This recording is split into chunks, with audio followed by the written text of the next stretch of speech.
Sometimes, to understand your present, you have to go back to your past. And this time, things will be different.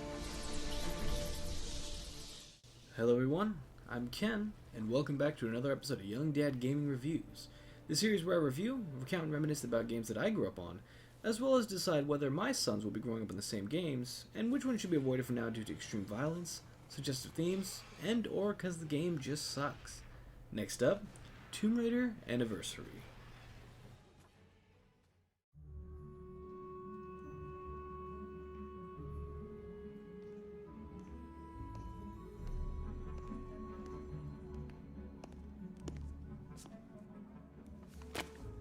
Now, what's a man gotta do to get that sort of attention from you? If that's the sort of attention you want, Larson, you're well on your way. Sounds like fun. In an interesting take on the reboot Tomb Raider series, released in 2007, Tomb Raider Anniversary is a remake of Tomb Raider 1, while also being a direct prequel to Legend.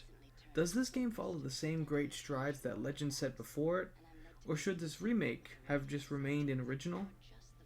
Well, let's retread our steps from 7 months ago and find out. Sport. Which is precisely why I've come to you, Miss Croft. This is a game you've played before, with your father. The story is relatively the same as the original, with a few additions and tweaks here and there. Lara is hired by Jacqueline Natla, through her associate Larson, to find the Scion of Atlantis. Lara agrees when she learns her father was originally seeking the same artifact. She heads to the lost city of Vilcabamba to retrieve the first piece, where she is ambushed by Larson, who reveals to her that Natla had sent her rival, Pierre Dupont, to retrieve the second piece in Greece. I have to admit, seeing both Larson and Pierre get an HD update and recognition after Tomb Raider 1 and Chronicles is quite heartwarming. Once retrieving the second piece of the Scion, Lara heads to Egypt for the final piece. After retrieving it and seeing a vision showing that Natla was the original trader of Atlantis, she is once again ambushed by Natla, Larson, and 2 other henchmen. They steal the pieces, but Lara manages to escape with help from Larson, which actually confuses me. Lara then away she stows on her boat, which leads her to Natla's secret volcano lair. From here, Lara must face and kill Natla's henchmen, much like in the original, but this time with a bit more depth. This is another great moment, showing more character depth to Lara and the amazing voice talents of Keely Hawes. When being forced to kill Larson, as he refuses to back down, Lara becomes greatly disturbed. This is Lara's first moment in having to kill another human being. Up to this point, she's only killed wild animals and possibly some creatures. This scene of her taking a life, showing she's not just some cold-blooded murderer, was so groundbreaking and defining to the character that they used the same arc in the next reboot series, and for good reason.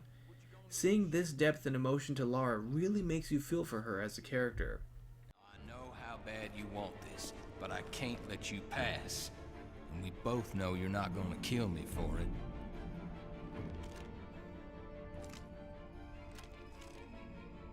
That's just not who you are. I'm not who you think I am. Then, Lara finds Atlantis, this time with a bit of a lack of gooey fetus walls. She confronts Natla and saves the world. A story that still holds up 10 years later. This shows that TR1 truly did have a great story even for its time. Following the same gameplay as Legend, with a few tweaks and upgrades, and a much higher focus on environmental traversal than action, this game truly is a definitive remake of the first Tomb Raider game, with areas you can recognize from the original. It's a nice feeling of nostalgia with a modern control scheme. But to that, there are some flaws. As much as I enjoyed Legend, I actually had a hard time enjoying Anniversary. With more focus on traversal, there's more moments where you can see how finicky the controls really can be. You'll be trying to jump from one ledge to another and end up just jumping off to your demise. This will happen many times in the game. You will die a lot and be forced back to the same checkpoint over and over. Now, while Tomb Raider 1 was difficult and you did die a lot, almost every single one of those deaths you could blame on yourself. Not to mention, if you played on the PC, you can save before every jump, making traversal not so monotonous. It gets very annoying when you make your way down a pit to pull a lever just to accidentally jump off to your death, watch the loading screen, only to find yourself back at the top of the pit having to redo the jumping puzzle all over again. This is most annoying and infuriating in the Atlantis levels, where there's lava and instant death pits all over the place. Another downgrade to this game is the combat. While Legend had balls to the wall quick combat, Anniversary goes for a unique shoot, dodge, counter style, which would be cool if the combat was quick, or if this was a rare risk and reward system. But it isn't. You pretty much always face one enemy at a time. Even if there's a group of two, they will always attack you one at a time. You shoot them until they become enraged, dodge out of the way at the right time to activate this instant kill target reticle. You do this with every single enemy. Even bosses are dealt with this way. You chip away their health until they become enraged, dodge, shoot, and take chunks of health out. Lara does get different weapons in this game, but they never really make any difference when the outcome is still the same. Enrage enemy, dodge, shoot. Combat becomes a chore in this game because you know it's only going to be the same affair every single fight. Not to mention, good God, the QuickTime events again. Now, to showcase cinematic set pieces with QuickTime events, I'm generally fine with. But making boss encounters finished off with QuickTime events, it's a bit lazy to me. It's a gaming sin at this point, even back in 2007. Take for instance the T-Rex. Remember how terrifying it was to fight him in the first game? Well, now you just shoot counter at him. Dodge to make him run into objects, and then once his health is low enough, you QuickTime kill him. Now, I know they do the same thing in the God of War games, but in those, it makes sense. Kratos is the God of War. He should decimate his enemies in a gross, gory fashion. It doesn't work here because Lara isn't superhuman. She shouldn't just flip her way to victory. It just reminded me of this dumb scene from The Lost World.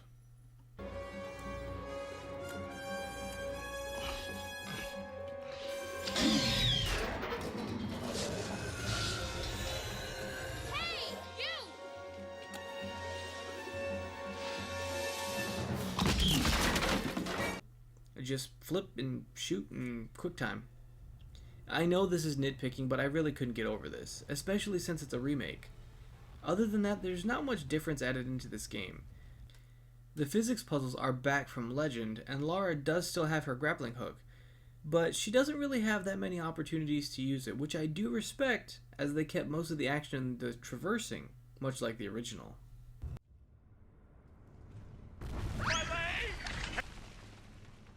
Visually, this game is far more impressive than Legend, with locations that really make you feel like you're on this grand adventure and that you're fighting nature itself. Lara herself even has a small design change, as they really tried to mimic the original Tomb Raider as much as they could. Well, they actually just took away her mascara, but it still looks very different and fitting. Other than the scenery and the locations, not much stood out to me as visually impressive. But the stages do feel grand and open, letting the player really get lost in the adventure.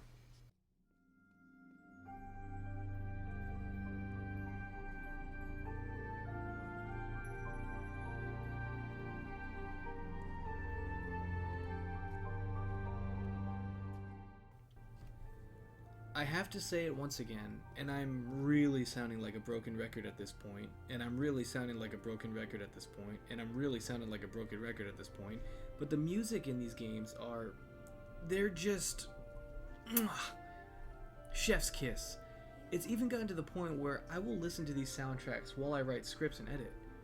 Anniversary's soundtrack is a bit of a remix of the original songs, and each one is hypnotic and relaxing.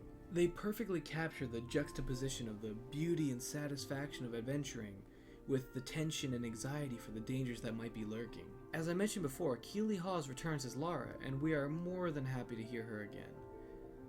Larson, while he was a bumbling hick, no offense, in the original and Chronicles, here he's much more fleshed out. He has some excellent voice acting by Dave Wittenberg, which is really no surprise when you know what he's famous for. But let's not also forget Nala at this point is one of Lara's most defining villains, as she was the first. So to do her character justice, they needed to find somebody who can be alluring, but also terrifying. It's far more than the soldiers you faced. With the Scion, I now have the means to create anything I desire. What is it you desire, Natla? It takes 3 to rule. Tihocan and Grey Griffin. Grey Griffin was one of the first voice actresses' names I remembered when I was a child, as I saw her name everywhere, and I knew, even back then, if her name was on something, her character would definitely be compelling. Even though I found myself not really enjoying Anniversary as much as I had with Legend, the nostalgia and emotions I felt while playing it were very strong. Back in January when I started this series, I didn't have much expectations or emotions for this franchise, but now, 8 months later, I look at Anniversary and I see it for what it is, and for what it did for the fanbase. It gave tribute to one of the greatest video game protagonists ever.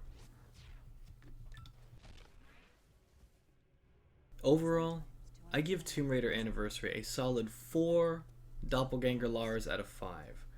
While I didn't enjoy the combat at all, if I'm honest, it really felt great to relive this story in HD, see more depth into these characters we haven't seen for over 10 years, and to see the scope of imagination the developers had fully realized.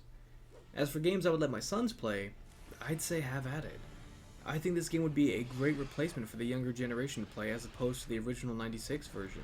It's faithful to the franchise and easy enough to play through. As for nostalgia value, being that I hadn't played this one when it originally came out, I came into this game with Tomb Raider 1 still very fresh in my mind, and seeing locations completely remade genuinely made me happy as a Tomb Raider fan. Thank you all so much for watching. If you enjoyed this video, don't forget to leave a like, leave a comment down below for games you'd like to see on this channel, hit the subscribe button and help me achieve my goal of reaching 1,000, and ring that bell if you'd like to be notified when a new upload is posted. You can follow me on Twitch at YoungDelf Gaming if you'd like to join me while I play through games I'm planning on reviewing or just to hang out. Don't forget to check out Ellie's channel in the description below for more great covers. Next up on the channel will be this iteration of Lara's last adventure. I hope to see you there on the other side. Bye bye! Hi everybody, I'm doing these videos a little bit differently right now. The next few are going to be just, I'm just going to do everything audio, not really on camera. Mainly because my room is a mess. I'm like you can see, I'm trying to set up for my favorite holiday, which is pretty much just going to be how I'm going to have my room from here on out. I got this great Jack Skellington cutout or something. I don't even know what you would call it. I thought it'd be great for the stream because it says time to share. Well, time to share and scare. I thought it was great. But yeah, so my room is just a travesty right now. So a lot of these next videos are going to be just audio only. But yeah, just to update. And then, as I said, you guys can follow me on Twitch and just hang out. You know, games you'd like to see on the channel. You can see what games are upcoming for the channel. And just a lot of good fun. And I hope to see you guys there. Bye-bye.